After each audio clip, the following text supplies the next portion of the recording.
नमस्कार, आप देख रहे हैं नेक्स्ट नाइन न्यूज। मैं तुषार आपके साथ।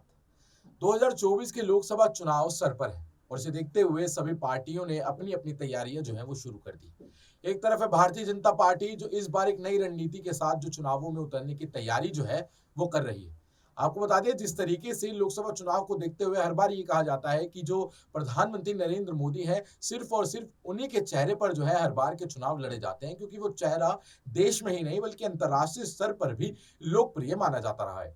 लेकिन इस बार ऐसा कहा गया है लेकिन इस बार ऐसा कहा गया है कि इस बार भारतीय जनता पार्टी जो है वो अपने कैबिनेट मंत्रियों को जमीन पर उतारेगी और उनके चेहरे पर भी इस बार लोकसभा सीटों पर जो है वो चुनाव लड़ा जाएगा। और इसको ही देखते हुए उन्होंने अपने कैबिनेट मंत्रियों के आगे जो है वो लोकसभा सीटों की लिस्ट रख दी है और उन्हें सिलेक्ट करने को कहा है कि आप कोई भी एक सीट सिलेक्ट करके वहां से चुनाव लड़ने की तैयारी जो है वो शुरू कर दी। लेकिन वही दूसरी तरफ है विपक्षी दल, जो इस बार महागठबंधन के साथ जो है वो भारतीय जनता पार्टी का सुपड़ा साफ करने के लिए राजनीति में जमीन पर उतरने की तैयारी कर रहा है। आपको बता दें, 23 जून को जो है वो महागठबंधन की पहली मीटिंग होगी जिसमें सारे विपक्षी दल शामिल होने की संभावना जो है वो जताई जा रही है। लेकिन उसके बाद आगे की क्या राह होती है वो 23 जून के बाद ही पता चलेगी। लेकिन अभी तक ऐसा कहा जा रहा है कि इसमें यानी कि इस महागठबंधन में अगर बात बन जाती है तो आने वाले समय में जो आंकड़े होंगे वो बहुत ही ज्यादा चौंकाने वाले होंगे, जो बीजेपी को बहुत ज्यादा तरीके से नुकसान पहुंचा सकते हैं।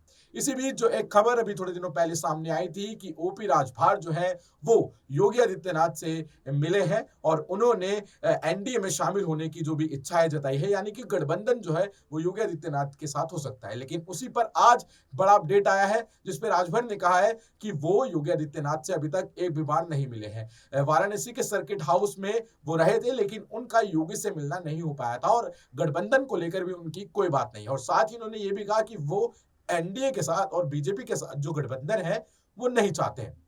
इसी को देखते हुए ओपी राजभर ने एक चीज और कही। उन्होंने कहा कि मैं विपक्षी दल का जो महागठबंधन है उसके लिए राजी हूं। अगर सभी पार्टियां सपा बसपा कांग्रेस मिलकर एक स्टेज पर आती हैं तो मैं आने के लिए तैयार हूं। उन्होंने ये पहले भी कहा था कि अगर सारी पार्टियां मिलकर स्टेज पर आती हैं तो वो मुझे एक बार कॉल कर दे, मैं 2 घंटे पहले यानी कि उनसे 2 घंटे पहले उस स्टेज पर खड़ा मिलूंगा। तो इससे ये साफ दिखाता है कि वो जो है वो विपक्षी दल के साथ इस समय खड़े हुए हैं। साथ ही उन्होंने ये भी कहा कि विपक्षी दल को एक साथ आना होगा और सबसे पहले अपनी कमजोरियों पे बात करना होगा कि वो किस वजह से जो है वो भारतीय जनता पार्टी को पीछे नहीं छोड़ पा रही है, क्योंकि वो कमजोरी बेहद जरूरी है उसको स्ट्रॉन्ग पॉइंट बनाने में। और उन्होंने कहा मैं ऐसा बोलता हूं इसलिए जो विपक्ष है उनको मेरी बातें कड़वी लगती है। लेकिन उन्होंने अपनी वीडियो में अपने बयान में ये साफ कर दिया कि अभी वो भाजपा के साथ कोई गठबंधन नहीं कर रहे हैं। लेकिन उन्होंने एक हिंट ये भी दिया कि हो सकता है कि मैं गठबंधन कर भी लूं या हम गठबंधन कर भी लें, क्योंकि गठबंधन में दोनों का ही फायदा होता है।